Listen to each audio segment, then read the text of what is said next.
और मैं चाहूंगा कि सभी पूरा माननीय सदन इस बजट पर अपना सहयोग प्रदान करें, क्योंकि इसमें अगर आप विरोध करते हैं तो जिन गरीबों के लिए स्कीम है और जिन क्षेत्रों के विकास से उत्तर प्रदेश की अर्थव्यवस्था को एक नई गति मिलनी है, इसका मतलब यह है कि आप उसका विरोध कर रहे हैं। जिन महापुरुषों के नाम पर यह स्कीम घोषित हुई है उनका आप विरोध कर रहे हैं, ये उसको साबित करेगा।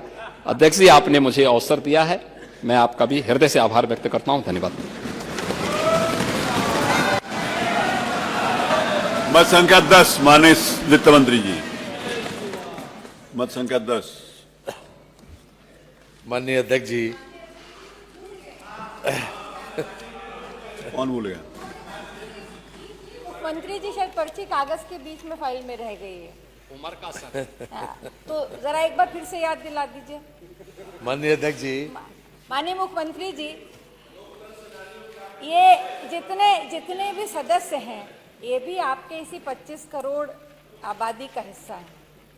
इनकी भी चिंता कर लीजिए। आज तो आपने बहुत उदारता दिखाई सदन में, सब कुछ दे दिया, बहुत नई नई योजनाएं दे दी, इनका भी ख्याल कर लीजिए थोड़ा सा। एक बार का केवल आपसे अनुरोध है कि जो विधायकों की तनख्वाह है इसको महंगाई इंडेक्स से जोड़ दीजिए। इससे हमेशा की जो समस्या है वो समाप्त हो जाएगी।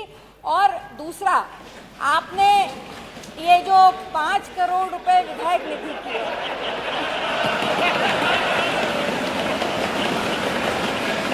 इसको 7 करोड़ कर दीजिए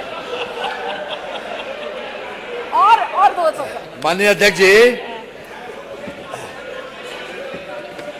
इसको आज तो करा लीजिए, आज कर। मंत्री जी, मैं बताता हूँ इनको। मुस्कुरा रहे मुख्यमंत्री जी। आप सुनिए तो, इसको पूरा आप करा दीजिए। माननीय संसदीय कार्य मंत्री जी, जब आप यहाँ बैठते थे, हम वहाँ थे, तो रोज ये सवाल उठाते थे कि महंगाई के इंडेक्स से जोड़ दिया जाए।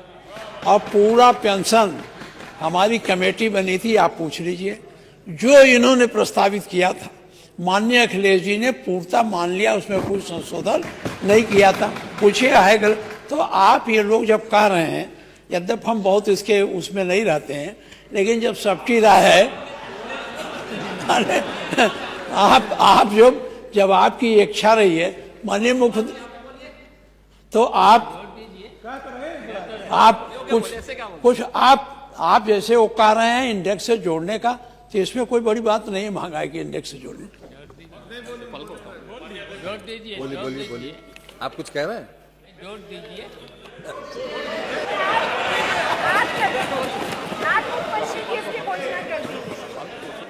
माननीय शिवपाल जी, माननीय शिवपाल जी, आप क्या कह रहे हैं? कुछ समझ में नहीं आ रही। मैंने कहा जब सबका यही अर्थ है, इंडेक्स से जोड़ दिया जाए। माननीय अध्यक्ष जी, ये 2013 में माननीय संसदीय कार्य मंत्री जी का वक्तव्य है, जिसमें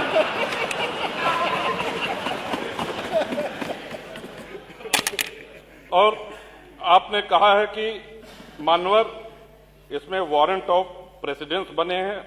आपने हम विधायकों को एक स्थान दिया है, ये बात अभी महाना जी ने भी स्वीकार करी। उत्तर प्रदेश और केंद्र सरकार ने विधायकों को वरीयता दी है, वहीं दूसरी तरफ अधिकारी हम लोगों को अपने से छोटा मानते हैं, उनका पद अधिकार और प्रतिष्ठा हमसे ज्यादा है। मान्यवर, ये बहस जरूरी है। आगे चल के माननीय संसदीय कार्य मंत्री जी कहते हैं कि जो महंगाई का आलम है, मैंने इस सब में आज से 10 वर्ष पहले भी कहा था, यानी कि 2003 में भी आप उठाए, 2013 में भी उठाया इस बात। और आप आगे लिखते हैं, कहते हैं कि अखबारों के माध्यम से, मीडिया के माध्यम से कई बार ये आवाज उठा चुका हूं, हम क्या करें, एक प्याला चाय भी किसी को पिला नहीं सकता, ईमानदारी से कैसे रहा जाए। लेकिन आप बाकी सारी विधानसभाओं से तुलना कर लें मान्यवर, आज आवश्यकता इस बात की है कि जिस लेवल पर महंगाई बढ़ी है उसको प्राइस इंडेक्स से जोड़ दिया जाए, हमारा कतई कोई अधिकार हमसे नहीं छीना जाए। और इतना काफी नहीं है। अब मान्यवर, आपके ऊपर आपका भी यही मत था, माननीय संसदीय कार्य मंत्री का नेता सदन आदरणीय महाराज जी भी उपस्थित हैं। अब शुभ कार्य में देरी न की जाए, यही हम सब लोगों का निवेदन है। और 200 हैंडपंप तो माननीय मंत्री जी भी देंगे। 2028 तक इन्होंने कहा कि 2028 तक जल जीवन मिशन का कार्य पूरा होगा, तो कम से कम 200 हैंडपंप चलिए बैठिए, बैठिए। माननीय अध्यक्ष जी,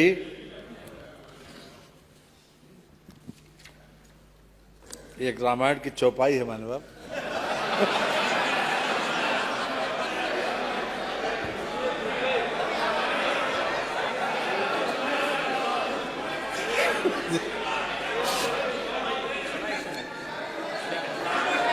कि जो इच्छा करियो मन माही, हरि प्रसाद कस दुर्लभ नाही।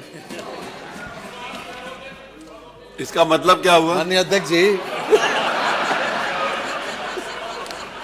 माननीय अध्यक्ष जी, ये एक माननीय नेता सदन ने बहुत विस्तार से जितने भी माननीय सदस्यों की जिज्ञासाएं थी उस पर सब बहुत अच्छे तरीके से और आंकड़ों के साथ अपनी बात रखी। मान्यवर, केवल एक बात पर मैं बल देना चाहता हूं, बार बार विपक्ष की तरफ से आता है ये प्रदेश इतने कर्जे में ग्रसित है, जो बच्चा पैदा होता है उसके ऊपर इतना कर्जा है। आज भी कहा गया कि इस प्रदेश के ऊपर इतना कर्जा है। माननीय, जितनी भी विकसित सरकारें होती हैं, खास तौर से जो डेवलपमेंट ओरिएंटेड हैं, उनके लिए कर्जा लेकर जन कल्याण की योजनाएं चलाना कोई नई बात नहीं है माननीय। और हर सरकार कर्जा लेती है माननीय। बात तब खराब होती है जब हम कर्जे की किस्त टूटे या फिर कर्जे का ब्याज न दे पाए। कोरोना काल में भी योगी सरकार ने न तो कर्जे की किस्त टूटी और न कर्जे का ब्याज टूटा। आज भी, इस वर्ष भी हम 39,000 करोड़ रुपया जो हम कर्जे की किस्त है वो देंगे और 53,000 करोड़ रुपए का कर्जे का ब्याज भी देंगे इस 24-25 के बाद। अब मान्यवर, मैं आपकी अनुज्ञा से ये प्रस्ताव करता हूं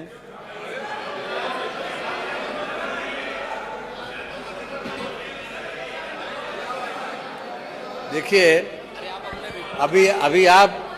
अभी प्रतीक्षा करिए। मैं आपकी अनुज्ञा एवं श्री राज्यपाल की सिफारिश से प्रस्ताव करता हूं कि 31 मार्च 2026 को समाप्त होने वाले वर्ष में अनुदान संख्या 1/2, 4/8, 10/12/22, 25/28, 30/36, 38/55, 57/63, 65/87, 89 तथा 91/93 के अंतर्गत होने वाले परिव्ययों को चुकाने के लिए आवश्यक धनराशि की पूर्ति के लिए रुपए 6,354,38,15,000 रुपए से अनधिक धनराशि स्वीकृत की जाए। प्रश्न यह है कि 31 मार्च 2026 को समाप्त होने वाले वर्ष में अनुदान संख्या 1/2, 4/8, 10/12/22, 25/28, 30/36, 38/55, 57/63, 65/87, 89 तथा 91/93 के अंतर्गत होने वाले परिव्ययों को चुकाने के लिए आवश्यक धनराशि की पूर्ति के लिए रुपए 6,354,38,15,000 से अनधिक की धनराशि स्वीकृत की जाए। जो माननीय सदस्य के पक्ष में हो कृपया हाँ कहें। तो माननीय सदस्य के विरोध में हो कृपया नहीं कहें। हाँ की संख्या बहुत ज्यादा है, इसीलिए इसको स्वीकार किया। मत संख्या 11। माननीय अध्यक्ष जी, मैं आपकी अनुज्ञा से प्रस्ताव करता हूं कि उत्तर प्रदेश विनियोग विधेयक 2025 को पुरस्थापित करने हेतु सदन की अनुज्ञा मांगता हूं। प्रश्न ये है कि उत्तर प्रदेश विनियोग विधेयक 2025 को पुरस्थापित करने हेतु सदन की अनुज्ञा दी जाए। जो माननीय सदस्य के पक्ष में हो कृपया हाँ कहें। जो माननीय सदस्य के विरोध में हो कृपया नहीं कहें। सर्वसम्मति से हाँ की संख्या अधिक है, अतः अनुज्ञा दी गई। माननीय, मैं आपकी अनुज्ञा से उत्तर प्रदेश विनियोग विधेयक 2025 को पुरस्थापित करता हूं। मत संख्या 13। माननीय वित्त मंत्री। माननीय, मैं आपकी अनुज्ञा से प्रस्ताव करता हूं कि कि उत्तर प्रदेश विनियोग विधेयक 2025 पर विचार किया जाए। प्रश्न यह है कि उत्तर प्रदेश विनियोग विधेयक 2025 पर विचार किया जाए। जो माननीय सदस्य के पक्ष में हो कृपया हाँ कहें, जो माननीय सदस्य के विरोध में हो कृपया नहीं कहें। हाँ की संख्या अधिक है अतः प्रस्ताव स्वीकृत हुआ। खंडशः विचार। प्रश्न यह है कि खंड 2 से खंड 3 तक तथा खंड 1 प्रस्तावना व शीर्षक इस विधेयक के अंग माने जाएं। जो माननीय सदस्य के पक्ष में हो कृपया हाँ कहें, जो माननीय सदस्य के विरोध में हो कृपया नहीं कहें। हाँ की संख्या अधिक है अतः खंड 2 से खंड 3 तक तथा खंड 1 प्रस्तावना व शीर्षक इस विधेयक के अंग बन गए। मत संख्या 14। माननीय वित्त मंत्री जी। 14। माननीय मैं आपकी अनुज्ञा से प्रस्ताव करता हूं कि उत्तर प्रदेश विनियोग विधेयक 2025 पारित किया जाए। प्रश्न यह है कि उत्तर प्रदेश विनियोग विधेयक 2025 पारित किया जाए। जो माननीय सदस्य के पक्ष में हो कृपया हाँ कहें, जो माननीय सदस्य के विरोध में हो कृपया नहीं कहें। हाँ की संख्या अधिक है अतः ये विनियोग विधेयक पारित हुआ।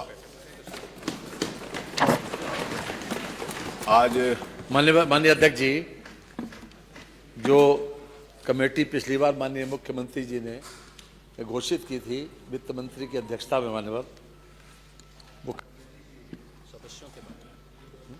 सदस्यों के उसके बारे में।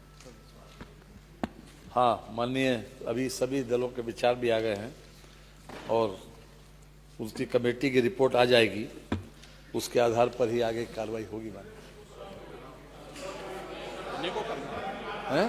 जो कमेटी, अरे आप काहे के लिए, उसके बाद तो हो गई।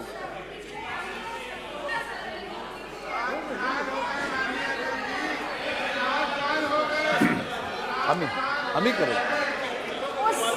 उस नेता, उस कमेटी के चेयरमैन तो आप ही थे, उसके तो चेयरमैन आपने इनको बना रखा है। हाँ कह तो दी। कमेटी की रिपोर्ट आने दीजिए। हम लोगों को ना सदस्य चाहिए ना चेयरमैन का नाम चाहिए। जब आपने बढ़वाया था और कमेटी बनी थी तो सभी विपक्षी दल के सदस्य उसमें थे और आप मुख्य रूप से उसके प्रणेता थे, संयोजक थे। तो इसमें कहीं विपक्षी दल आपके कमेटी में तो दिखाई नहीं देना।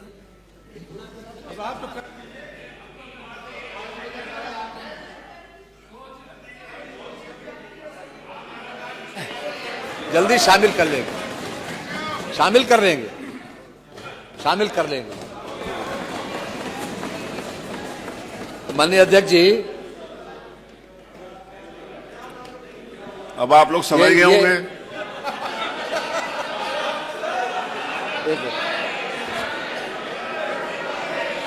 अब समझ जाओ ना, वो तो क्या शामिल करने जा रहे हैं सचिवालय के माननीय जो, हाँ सुनिए, वो हाँ सुनिए जो सचिवालय के जो कर्मचारीगण हैं माननीय जी, ये सभी लोग यहाँ से सुनिए, लेकर सुनिए। और विधान परिषद तक माननीय जी, सभी लोगों का जो पिछले साल जो पैसा मिलता था इन लोगों को पुरस्कार स्वरूप, उसमें से 1000 रुपये बढ़ाने के साथ ही इन लोगों को इस बार भी दे दिया जाए माननीय।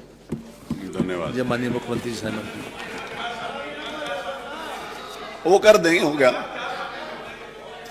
अब हो गया। 1000 रुपये शामिल कर देंगे। उसके पहले तो बता दिया कि मेंबरों को शामिल करके उसको आगे बढ़ा देंगे। रुक जाना है 2 मिनट। आप निर्णय ले लीजिए, हम सब सहमत है सदन में। बताइए, आप सब सहमत है? हम सब सहमति दे रहे हैं। अब आप तो बोल दीजिए सारी सहमति। अब हो गई बात।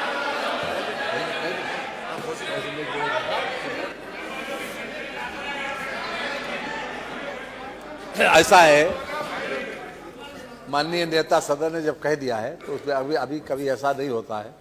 वो परिस्थिति ऐसी थी कि कोरोना काल आ गया था, आपको सबको मालूम भी है। वो परिस्थिति में ऐसी थी, सबने सहयोग भी किया, सारे विधायकों ने उसमें सहयोग किया।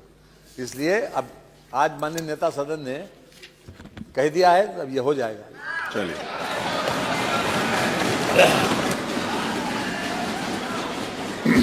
आज नियम 301 के अंतर्गत 113 सूचनाएं प्राप्त हुई। जिन माननीय सदस्यों की सूचनाएं इस सप्ताह में ले ली गई हैं, उनको छोड़कर बाकी सभी सदस्यों की सूचना स्वीकार हुई। ये लीजिए, स्वीकार होगी।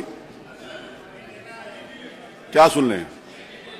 ये लीजिए, सारी स्वीकार होगी। जिन लोगों की इस सप्ताह में नहीं स्वीकार है वो सब स्वीकार कर लें। आज नियम 51 के अंतर्गत 135 सूचनाएं स्वीकार हुई। उसी प्रकार से ये 135 लोगों में से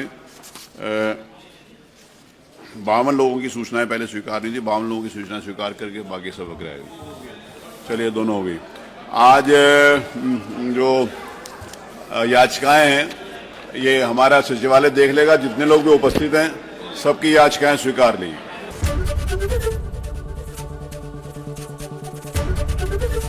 एबीपी गंगा, खबर आपकी, जुबान आपकी।